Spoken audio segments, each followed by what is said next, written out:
On September 30th, 2005, a chilling 911 call was placed from a remote farmhouse in Pampa, Texas. 10-year-old Robin Doan, the sole survivor, uttered the haunting words, "There was a shootout in my house.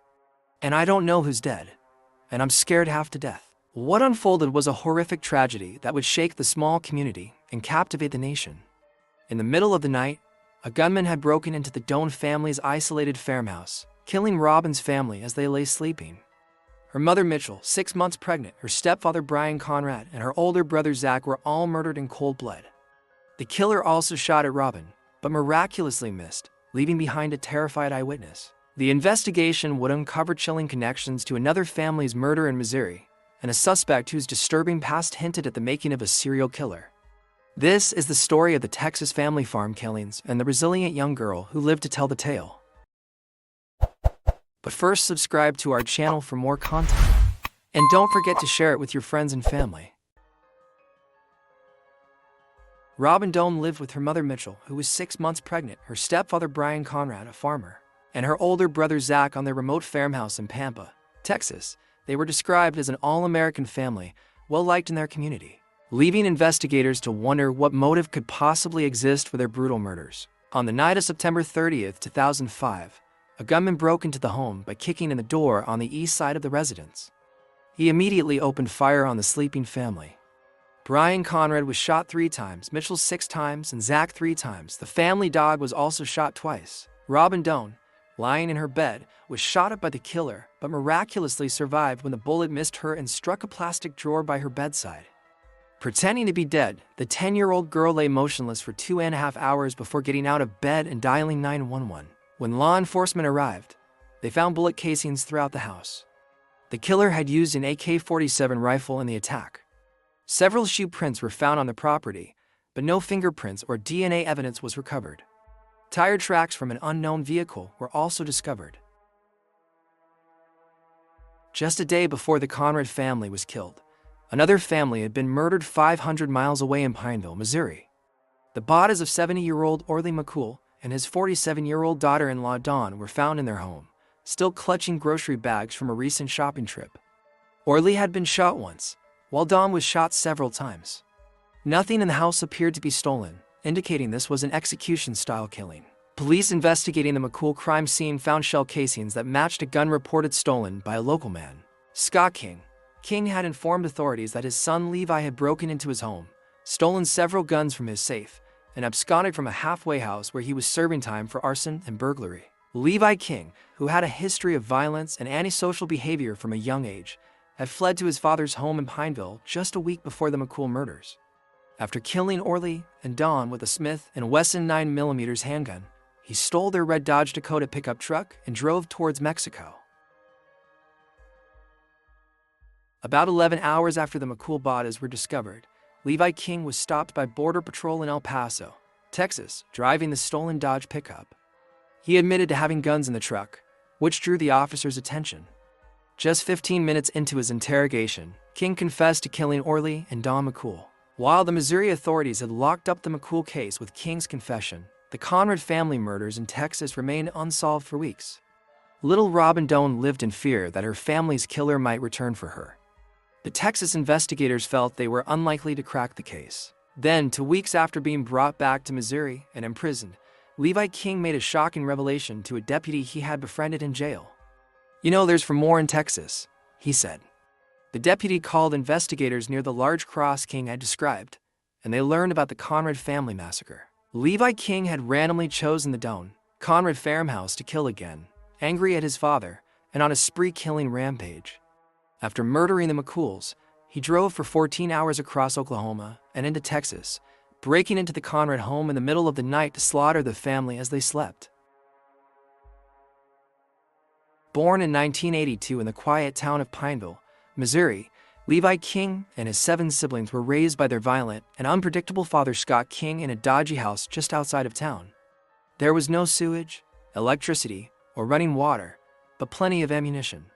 Levi and his siblings lived in constant fear of their abusive father, who forced them to shoot guns at pet animals from a young age. Levi began showing antisocial behaviors at just 4 years old, setting his sister's curtains on fire after an argument. He started drinking alcohol at 11 and using drugs at 13, all initiated by his father.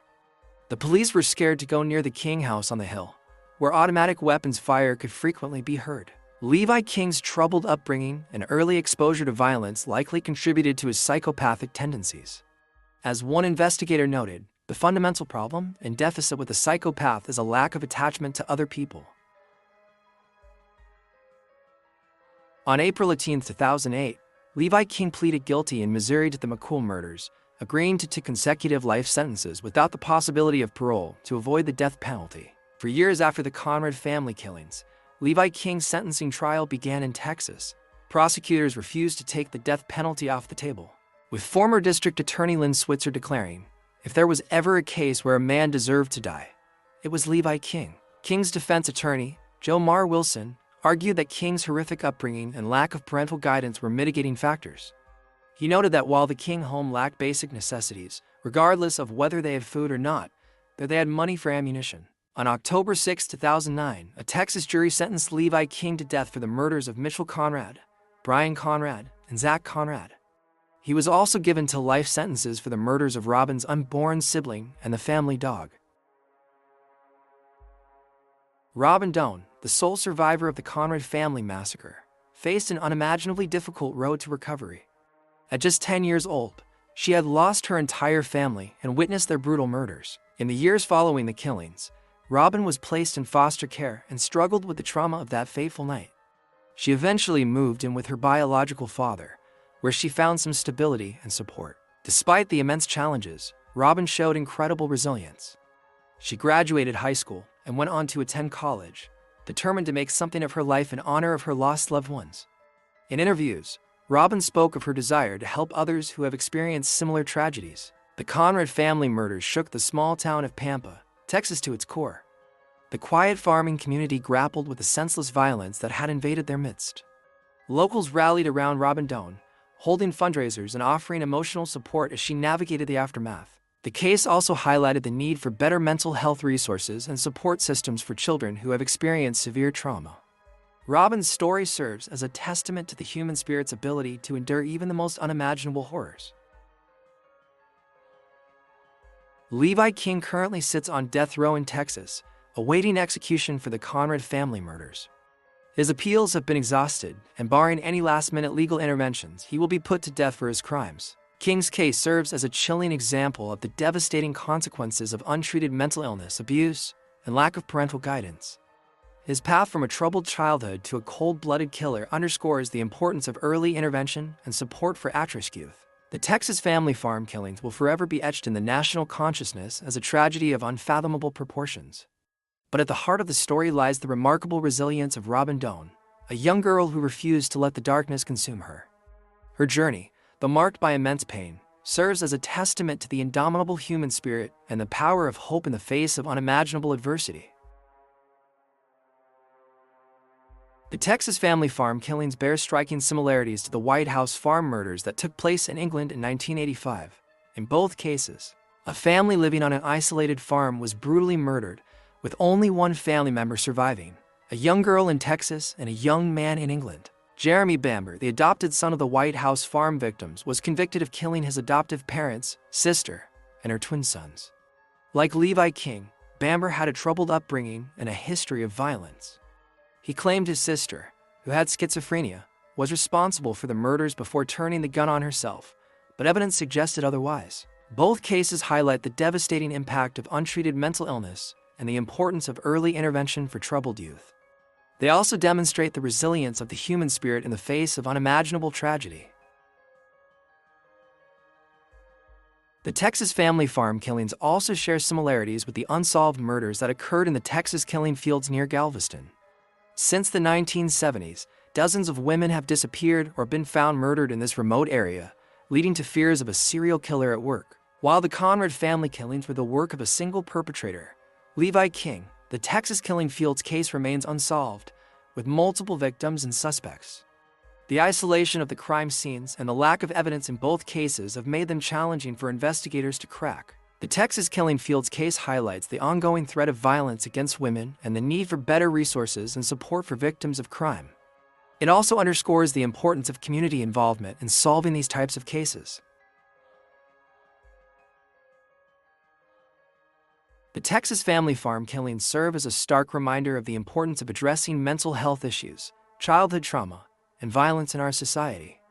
Levi King's troubled upbringing and lack of support likely contributed to his descent into murder, and his case highlights the need for better resources and intervention for at-risk youth. Robin Doan's resilience in the face of unimaginable tragedy is a testament to the human spirit and the power of community support.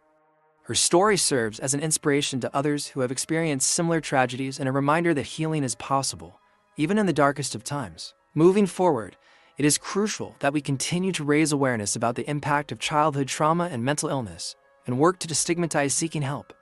We must also advocate for better resources and support systems for victims of crime and their families, ensuring that no one has to face these challenges alone. By learning from the lessons of the Texas family farm killings and other similar cases, we can work towards a future where violence is prevented, victims are supported, and communities come together to heal and grow stronger in the face of adversity. Robin Doan's story is a powerful reminder of the resilience of the human spirit and the importance of never giving up hope.